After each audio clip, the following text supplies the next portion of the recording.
नमस्कार, छत्तीसगढ़ डिबेट में आपका स्वागत है। गिरफ्तारी पे बवाल। दरअसल छत्तीसगढ़ के बलौदा बाजार में जो हिंसा हुई उसमें पुलिस ने बड़ी कार्रवाई करते हुए भिलाई के विधायक देवेंद्र यादव को गिरफ्तार कर लिया।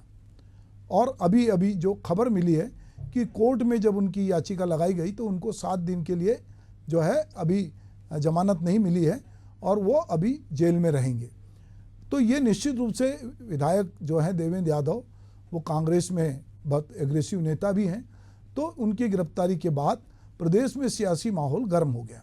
पुलिस के मुताबिक विधायक की गिरफ्तारी सबूतों के आधार पर की गई, तो वहीं कांग्रेस ने इसे बीजेपी का षड्यंत्र बताया। कांग्रेस इस गिरफ्तारी के खिलाफ 24 अगस्त को प्रदेश में प्रदर्शन करने जा रही। छत्तीसगढ़ में सत्ता में काबिज बीजेपी इसे कानून के साथ खिलवाड़ बता रही है। बीजेपी का साफ तौर पर कहना है कि किसी भी आपराधिक घटना में शामिल दोषियों को नहीं बख्शा जाएगा। इधर कोर्ट ने देवेंद्र यादव की न्यायिक हिरासत 7 दिनों के लिए बढ़ा दी है। लेकिन अब इससे बड़ा सवाल यह है कि आखिर 10 जून को शांतिपूर्ण प्रदर्शन में हिंसा की चिंगारी किसने लगाई थी? आखिर विधायक की गिरफ्तारी प्रशासन की कार्रवाई के तहत हुई है या फिर कोई राजनीतिक षड्यंत्र रचा गया है?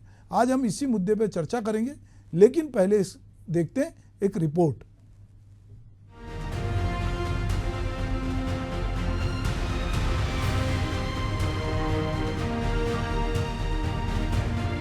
शांति का टापू कहे जाने वाले छत्तीसगढ़ में 10 जून 2024 को एक ऐसी घटना घटी जिसकी कल्पना किसी ने नहीं की थी। 10 जून 2024 को बलौदा बाजार में सतनामी समाज का शांतिपूर्ण प्रदर्शन अचानक उग्र हो गया। दोपहर 2 बजे प्रदर्शन के बीच बड़ी संख्या में असामाजिक तत्वों ने प्रदर्शनकारियों की आड़ में बलौदा बाजार के एसपी और कलेक्टर कार्यालय को आग के हवाले कर दिया। इसके साथ ही वहां खड़े वाहनों में भी आग लगा दी थी। घटना में बड़ी संख्या में सरकारी संपत्ति को नुकसान तो हुआ ही, साथ ही एसपी कार्यालय, कलेक्टर कार्यालय में मौजूद सालों पुरानी महत्वपूर्ण दस्तावेज भी जलकर खाक हो गए। पूरे मामले पर बलौदा बाजार पुलिस ने कार्रवाई करते हुए करीब 200 लोगों को गिरफ्तार किया। लेकिन इसी बीच भिलाई के विधायक देवेंद्र यादव को गिरफ्तार किए जाने के बाद एक बार बलौदा बाजार हिंसा का मामला फिर से तूल पकड़ चुका है। विधायक की गिरफ्तारी पर बलौदा बाजार एसपी विजय अग्रवाल का कहना है कि 10 जून की घटना के परिप्रेक्ष्य में अपराध कायम किया गया था और उसमें पाए गए साक्ष्य के आधार पर विधायक देवेंद्र यादव को गिरफ्तार किया गया है। दिनांक 10 जून को जो घटना बलौदा बाजार में हुई थी, उसी परिप्रेक्ष्य में अपराध कायम हुआ था। अपराध विवेचना में जो साक्ष्य पाए गए थे, उसी आधार पे विधायक श्री देवेंद्र यादव की गिरफ्तारी की गई है और माननीय न्यायालय के समक्ष प्रस्तुत किया गया था। माननीय न्यायालय ने जेआर पे उन्हें देवेंद्र यादव की गिरफ्तारी के बाद कांग्रेस इसका विरोध कर रही है। कांग्रेस का कहना है कि बिना एफआईआर के देवेंद्र यादव को गिरफ्तार किया गया है। गिरफ्तारी को लेकर चरणदास महंत ने विधायक दल की बैठक बुलाई, जिसमें आगे की रणनीति पर चर्चा की गई। बैठक के बाद चरणदास महंत ने कहा कि हम देवेंद्र यादव के साथ खड़े हैं। बीजेपी ने अपनी नाकामी छिपाने के लिए षड्यंत्र पूर्वक देवेंद्र यादव को झूठी धाराएं लगाकर गिरफ्तार किया है।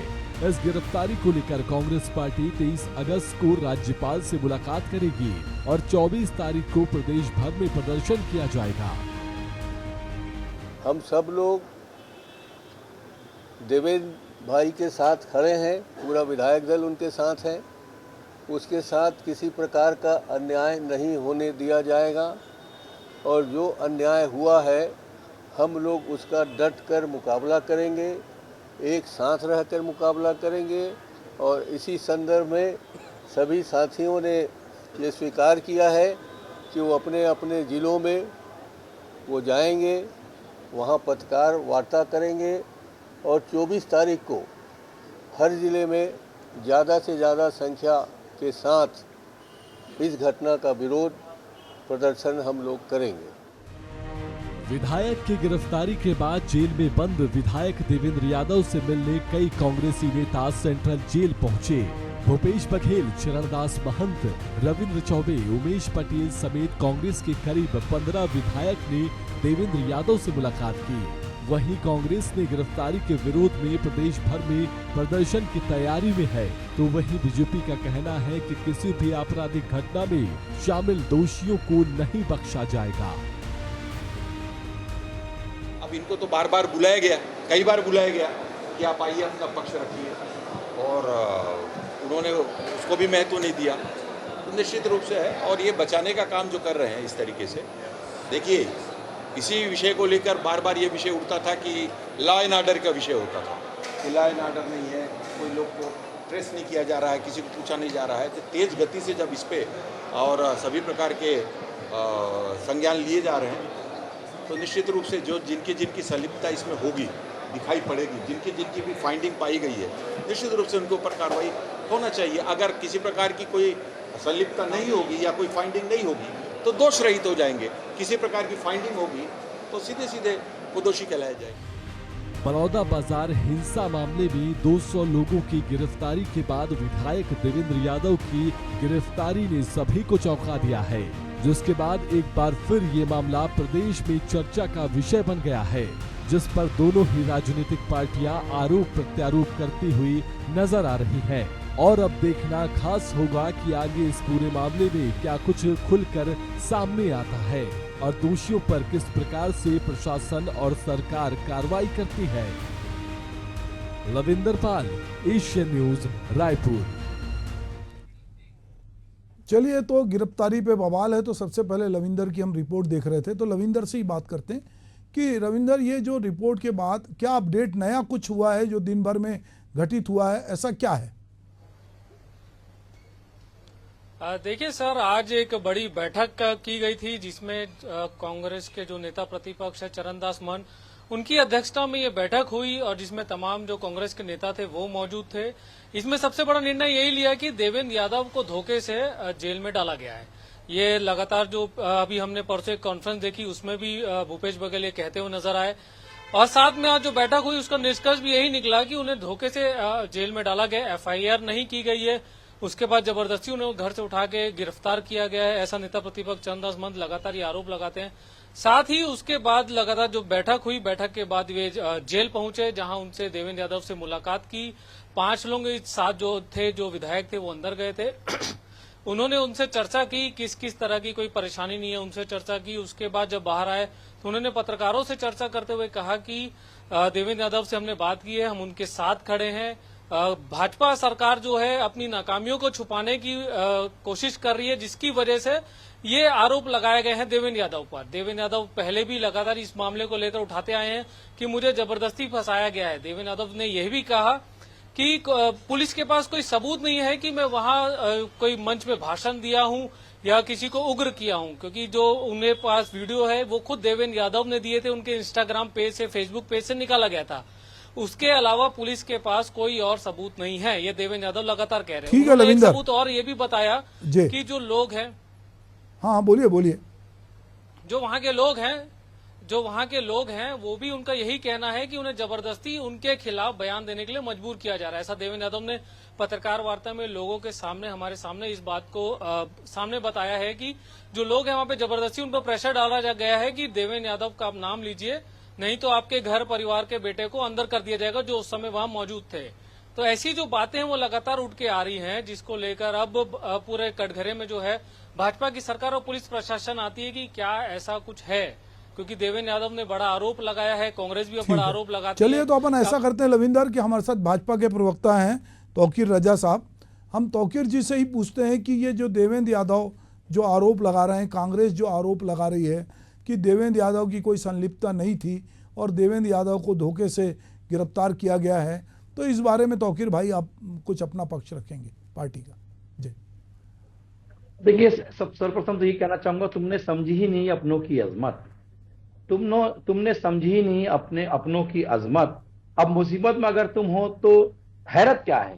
तो ऐसा है कि आपने जो है कुछ चीजें समझी नहीं और आप बात करते हैं। आप एक बात बताइए, पुलिस ने अगर आपको गिरफ्तार किया है तो उसके पास साक्ष्य है, ठोस साक्ष्य है, और पहले से कहा जा रहा था कि वीडियो में देवेंद्र यादव और कांग्रेस के कई बड़े नेता हैं, और अभी और भी गिरफ्तारियां बाकी है। ये समझ में आता है कि पुलिस प्रशासन, देखिए पुलिस के एसपी ने भी बयान दिया है कि हमारे पास ठोस साक्ष्य है, और उसके पहले भी हमने कम से कम 5-7 बार अगर देवेंद्र यादव जी को बुलाया गया, लेकिन देवेंद्र यादव वहां नहीं पहुंचे। इसका क्या मतलब है? अब मतलब आप दिख रहा है कि आप डर रहे हैं, आपको भय है, आपने गलत काम किया है इसलिए आप भय प्राप्त था, भयग्रस्त थे। ये समझ में आता है। और आज अपने नेताओं और कार्यकर्ताओं को आगे कर क्या बताना चाहते हैं जब आपकी गिरफ्तारी होगी, जबकि साक्ष्य साबित करता है कि आप उस सतनामी समाज के शांतिपूर्वक प्रदर्शन था, आप जैसे लोगों ने उनको उकसाया और आपके जैसे जो टूल किट लोगों ने उसको और बरगलाया, और टूल किट के रूप में जिस प्रकार से आपने काम किया, ये बहुत बड़ा दोषपूर्ण है, ये बहुत दुर्भाग्यजनक है। इसमें सिर्फ सतनामी समाज के भाइयों की बदनामी नहीं हुई, पूरे छत्तीसगढ़ के लोगों की बदनामी हुई, और आपकी खुद की बदनामी अपने आप में बहुत बड़ी बात है कि सिर्फ भाजपा को दोष करने के लिए, सिर्फ भाजपा को गिराने के लिए आप इस प्रकार से हरकत कर रहे हैं, ये शोभा नहीं देता। हम तो ये कहते हैं कि हमारी सरकार ये कह भी रही है, माननीय हमारे प्रदेश अध्यक्ष जी ने ये बयान दिया कि दोषियों को चाहे कोई भी हो बख्शा नहीं जाएगा। सिर्फ अभी आपकी गिरफ्तारी नहीं हुई है, आपके साथ साथ 200 से ज्यादा लोग गिरफ्तार हो चुके हैं। यह अपने आप में बताता है कि लॉ एंड ऑर्डर जो है किसी प्रकार से हम जो है ढीला करने वाले नहीं है। शासन का जो प्रशासन का काम है वो अपना पुलिस जो अपना काम कर रही है, और अगर आपको लगता है कि कहीं गलत हुआ है तो आप ऐसे जाके आप अदालतें खुली है, वहां जाके आप जमानत लीजिए और अदालत में पेश करिए, कोई बहुत बड़ी बात नहीं है। लेकिन आप इस प्रकार से जब भी आपके मुजरिम नेता गिरफ्तार होते हैं, आप उनके सपोर्ट में यहाँ पर प्रदर्शन करते हैं। यही था जब ढेबर को गिरफ्तार किया जा रहा था, आप प्रदर्शन कर रहे थे, और लेकिन आज साबित हो रहा है कि सारी संलिप्तता उनकी थी, चाहे शराब घोटाला है उसके साथ साथ बाकी घोटालों में। तो ऐसा है कि ये अपने आप में दिखाती है कि आपने छत्तीसगढ़ में 5 साल सिर्फ आपने भ्रष्टाचार किया, अपराधियों को बढ़ावा दिया। और आज तौकीर भाई थोड़ा हम ना बलौदा बाजार को थोड़ा अपने को फोकस रखते हैं, भ्रष्टाचार को भी एक तरफ करते हैं। मेरा कहना है कि अब पछताए क्या हो जब चिड़िया चुग गई खेत। छत्तीसगढ़ के माथे पे ये कलंक तो लग गया, और ये सरकारी मशीनरी का फेलवर था कि कलेक्ट्रेट और एसपी के ऑफिस में आग लगना, जो सबसे सुरक्षित माने जाते हैं, लोग गुहार के लिए वहाँ जाते हैं, तो ये कहीं ना कहीं प्रशासन की तो फेलवर था कि उनके पास उनका इंटेलिजेंस जो था वो उस तरह से काम नहीं किया। अब जो है आप 200 लोगों को पकड़ रहे हैं और गिरफ्तार कर रहे हैं, और लोग कह रहे हैं कि साहब ये बेगुनाह लोगों को पकड़ रहे हैं। तो उस समय जब इतने सारे प्रदर्शन की लोग इकट्ठे हो रहे थे तो प्रशासन क्या कर रहा था? देखिए, प्रशासन अपना काम कर रहा था। प्रशासन को सतनामी समाज ने शांतिपूर्वक प्रदर्शन का वादा किया था और लिखित में वादा किया था, और सबसे बड़ी बात यह वादा करने के बाद प्रशासन बिल्कुल ऐसा नहीं कि बेखबर नहीं था, लेकिन टूल किट के माध्यम से जो अलग अलग जगहों से अलग अलग तरीके से ये पहुंचे, वो चीज तो प्रशासन हो सकता है कि कहीं गलती हो, भाप नहीं पाया, उसका खामियाजा भी वहां के एसपी और कलेक्टर को भुगतना पड़ा। इसी प्रकार से वहां से उसको इसलिए हटाया भी गया, सस्पेंड करना पड़ा। यह इसी कारण से लॉ एंड ऑर्डर का मामला था। इसमें कहीं भी किसी भी दोषी को हमने कहा था कि हम नहीं बख्शेंगे, और ये करके दिखाए। लेकिन उसके साथ साथ जब हमने वीडियो क्लिपिंग हमको मिली, हमको वहां के जो इन्होंने जो स्पीच दी, बरगलाने वाली, बहकाने वाली, उकसाने वाली, ये स्पीच हमारे पास एविडेंस के रूप में एसपी के पास है और पुलिस प्रशासन के पास है। और उसके कारण से जब वो बयान देने के लिए बुलाते रहे, शांतिपूर्वक बयान देने के लिए बुलाते गए, लेकिन वो नहीं आए, और नहीं आए तो जो है पुलिस प्रशासन को कहीं ना कहीं ठोस कड़े कदम उठाने की आवश्यकता पड़ी, और तो बिल्कुल उसको उठाए और बाकायदा उसको गिरफ्तारी, क्योंकि मामला ही ऐसा था, गंभीर मामला था। आप भी मानते हैं इस बात को कि, और सब जानते हैं कि डीएम ऑफिस को जलाना, डीएम ऑफिस के साथ साथ एसपी ऑफिस को जलाना, उसके साथ साथ वहां रखी जो बेचारे कई निर्दोष जो भी लोग होंगे वहां पर जनता की गाड़ियां में आग लगा दी गई। साथ ही साथ ऐसी फाइलें महत्वपूर्ण जो कि वहां की फाइलें थी, सरकारी फाइलें, और उसके साथ जो भी वहां पर जो लोगों ने अपने आवेदन लगाए होंगे वो थे, और उसके कई सारी प्रकार की फाइलें थी, वो सब की सब जल गई। तो ये अपने आप में दिखाता है कि आप इसके पीछे कहीं ना कहीं बहुत बड़े तत्व थे। उसी कारण से ये कार्रवाई की गई है, और ऐसा प्रदर्शन करना शुभ नहीं देता। इसका मतलब अगर आप ऐसे प्रदर्शन करते हैं तो साफ साफ जनता जान रही है कि आप अपराधियों के साथ हैं। जी, आप एक शब्द का इस्तेमाल कर रहे हैं, टूल किट। ये बार बार आप 2-3 बार आपने अभी कहा, तो ये क्यों ऐसा आपको लग रहा है कि ये टूल किट्स के रूप में आप इनको बार बार कह रहे हैं? चलिए, हमारे साथ विष्णु जी जुड़ गए। मैं विष्णु जी आपसे ही जानना चाहूँगा कि अभी तौकीर भाई ने जो बातचीत कही है उस पर आपका क्या कहना है? देखिए, बलौदा बाजार की घटना जो घटी है वो अत्यंत ही दुर्भाग्यपूर्ण एक घटना रही है, जिससे पूरे देश में छत्तीसगढ़ की छवि खराब हुई है, और सतनामी समाज अपने पवित्र जैत थंब के तोड़े जाने का विरोध कर रहा था। शांतिपूर्वक तरीके से, लोकतांत्रिक तरीके से सतनामी समाज इस विरोध प्रदर्शन को करने के लिए बैठा हुआ था। उसने अपने एक जनप्रतिनिधि को बुलाया। सतनामी समाज के कई लोगों ने अपने जनप्रतिनिधि देवेंद्र यादव को बुलाया, जो कुछ समय पूर्व ही लोकसभा का चुनाव भी लड़े थे और लगातार 2 बार से भिलाई जैसे महत्वपूर्ण विधानसभा क्षेत्र से विधायक चुन करके आ रहे हैं, और शायद उस जगह से विधानसभा से सदस्य बनते आ रहे हैं जहां पे छत्तीसगढ़ के सबसे अधिक पढ़े लिखे लोग, सबसे अधिक शिक्षित मतदाता जिस जगह में रहते हैं, एक बार के महापौर रहे, वो उस घटनाक्रम में जाते हैं और मंच के नीचे ही रहते हैं, किसी प्रकार का वो भाषण नहीं देते हैं, मंच के ऊपर नहीं चढ़ते हैं, और कुछ देर बाद वो वहां से उठ करके रायगढ़ चले जाते हैं। ये जो घटना घटित होती है छत्तीसगढ़ प्रदेश की सरकार की नाकामी और पुलिस के कमजोर इंटेलिजेंस का एक नतीजा मैं मानता हूं, और इस घटनाक्रम के बाद इसकी जांच में पुलिस की भूमिका और छत्तीसगढ़ सरकार की भूमिका बड़ी संदेहास्पद है, और ये जो गिरफ्तारी की गई है निश्चित रूप से दुर्भाग्यपूर्ण है, और जबरन अपने नाकामी को छुपाने के लिए इस प्रकार के लिए छत्तीसगढ़ की पुलिस, बलौदाबाजार की पुलिस इस घटनाक्रम को अंजाम दिया। जी विष्णु जी, अभी तौकीर भाई भी कह रहे थे कि 200 लोग गिरफ्तारी हो गई है, और कांग्रेस ने ये आरोप लगाया है कि लोगों को जबरदस्ती घेराबंदी करके कहा जा रहा है कि देवेंद्र यादव का नाम लो। इसमें कितनी सच्चाई है? बिल्कुल पूरी सच्चाई है, पूरी सच्चाई है। हमारे लोगों ने, हमारे भी लोग सतनामी समाज के साथ हैं, हम सतनामी समाज के लोग भी हमारे लोग, हम लोग लगातार इस चीज को बता रहे हैं कि पुलिस के आला अधिकारी, भारतीय जनता पार्टी से जुड़े हुए आला नेता लगातार सतनामी समाज के युवाओं के ऊपर, सतनामी समाज के लोगों के ऊपर इस तरीके का प्रेशर बनाने का कोशिश कर रहे हैं जिससे वो लोग देवेंद्र यादव का नाम लें और छत्तीसगढ़ सरकार की जो नाकामी है उससे छुपा सके। हमारे आज प्रदेश कांग्रेस कमेटी के अध्यक्ष आदरणीय दीपक बैस जी ने प्रेस कॉन्फ्रेंस में भी बताया कि जो ये घटना हुई उससे पूर्व जो सभा हुई, उस सभा में खाने का इंतजाम और जो टेंट पंडाल की जो व्यवस्था की गई थी वो भारतीय जनता पार्टी के लोगों के द्वारा की गई थी। तो कहीं ना कहीं इस इतने बड़े घटनाक्रम होने के लिए निश्चित रूप से भारतीय जनता पार्टी के लोग जिम्मेदार हैं, और इस दुर्भाग्यपूर्ण घटना के लिए मैं प्रदेश की सरकार को और उनका कमजोर इंटेलिजेंस और उनकी नाकामी को जिम्मेदार मानता हूं। ठीक है, तो अकील भाई आप कुछ कहना चाह रहे हैं?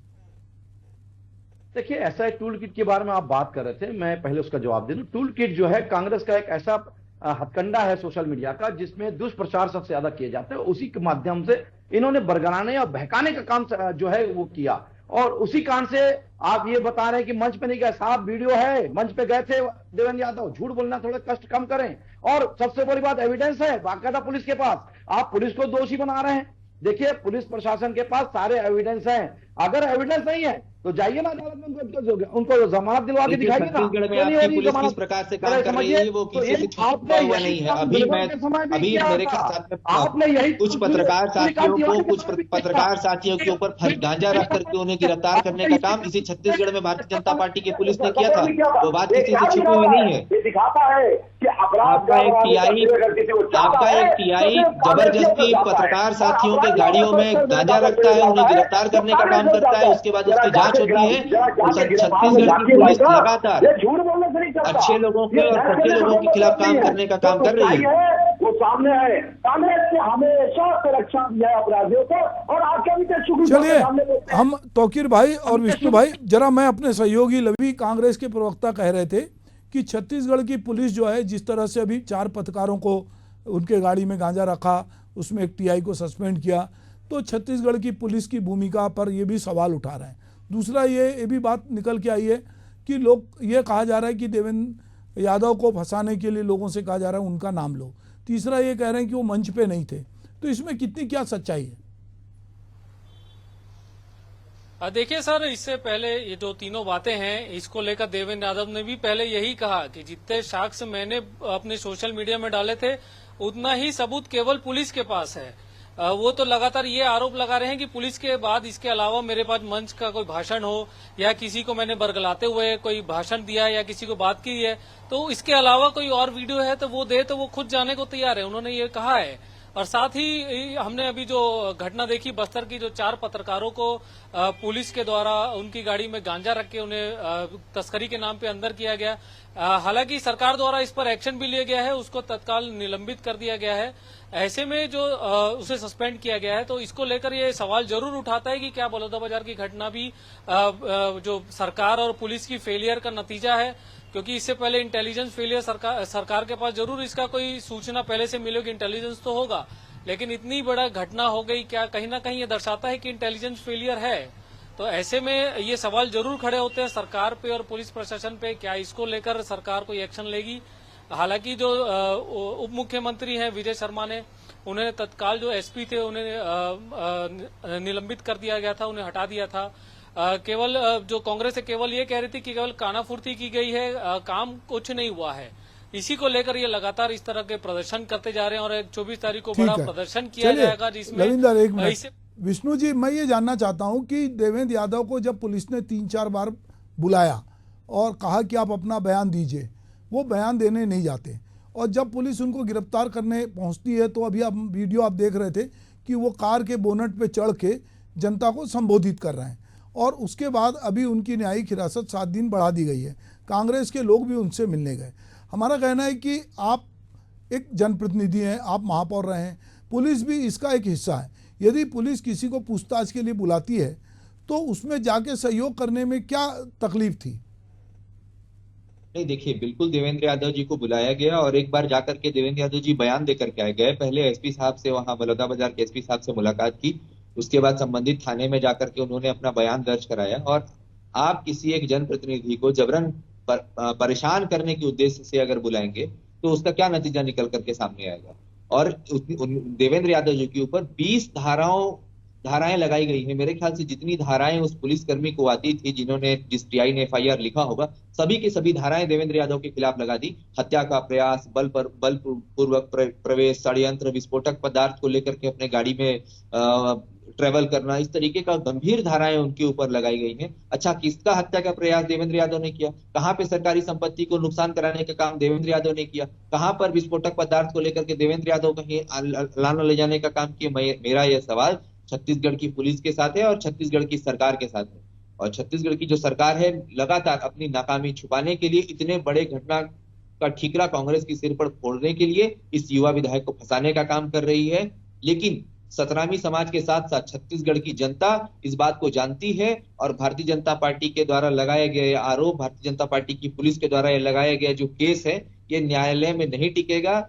निश्चित रूप से जैसे ही ये प्रकरण न्यायालय के समझ जाएगा, जैसे ही केस डायरी पेश होगी, देवेंद्र यादव बाइज्जत इस घटनाक्रम से बरी होंगे। और यदि इसकी सही जांच कराई जाएगी तो भारतीय जनता पार्टी के कई बड़े चेहरे बेनकाब हो सकते हैं। ठीक है तौकीर भाई, अंतिम एक मेरा सवाल है कि ये दोधारी तलवार है। ये जो पुलिस है, आज आपकी सत्ता है तो आप किसी पे 20 धाराएं लगा लो, कल सत्ता बदलेगी तो यही पुलिस जो है तत्काल अपना चरित्र बदलेगी। तो क्या ये ठीक है? हमारा कहना है कि किसी ने अगर भड़काया है, पर ये मनमानी धाराएं लगाना और बाद में वो न्यायालय में बहुत सारे प्रकरण नहीं ठहरते, या फिर उसको पॉलिटिकल मुद्दा कहकर आपकी सरकार ने भी बहुत सारे लोगों से मुकदमे वापस लेने की पहल की है, तो फिर ये सरकार किसी की हो, यही सब होता है, तो ये क्या ठीक है क्या? देखिए, सर्वप्रथम मैं इनके विष्णु सिंह जी अपने ज्ञान को दुरुस्त कर लीजिए कि न्यायालय में मामला गया हुआ है और न्यायालय ने रिमांड दिया और अभी 7 दिन की रिमांड और बढ़ा दी और आगे भी बढ़ा सकती है। क्यों बढ़ाई भाई? कहीं ना कहीं कोई कारण होगा, कोई साक्ष्य होगा, वो प्रस्तुत किया जाता है। अगर साक्ष्य झूठा होता तो रिमांड भी नहीं देती, वो तो रिमांड ही रद्द कर दी जाती। तो ये दिखता है कि कहीं ना कहीं कांग्रेस के खून में गंदगी है और इसी प्रकार से शांतिपूर्वक सतनामी समाज हमारा भाई प्रदर्शन कर रहा था। देखिए, बीच में टोकरी की आदत छोड़ भी देता, मैं भी नहीं होता। तो जो शांतिपूर्वक प्रदर्शन कर रहा था, आप उसको भड़काने का काम करे हैं और आप आग्रह के माने वहां पर एक बार भी एसपी के पास एक बार भी बयान देने देवेंद्र यादव नहीं गए। इतने डरपोक हैं कि वहां पर एक बार भी बयान देने नहीं गए। अगर इतनी हिम्मत थी तो बयान देके आ जाते, तब प्रदर्शन करके दिखाते तो समझ में आता। लेकिन समझ में आता है कि आपके मन में क्यों था, जो बोलते ना दाल में काला नहीं भाई साहब, पूरी की पूरी दाल काली है, यही स्थिति थी। चलिए हम ये देखेंगे आने वाले समय में जब ये इसकी विवेचना होगी और जब तथ्यात्मक चीजें सामने आएंगी और न्यायालय इसको देखेगा, तो ये देखने मिलेगा कि दाल में काला था या दाल काली करने की कोशिश की गई थी। आप मेरे साथ जुड़े, आपका बहुत बहुत धन्यवाद। नमस्कार।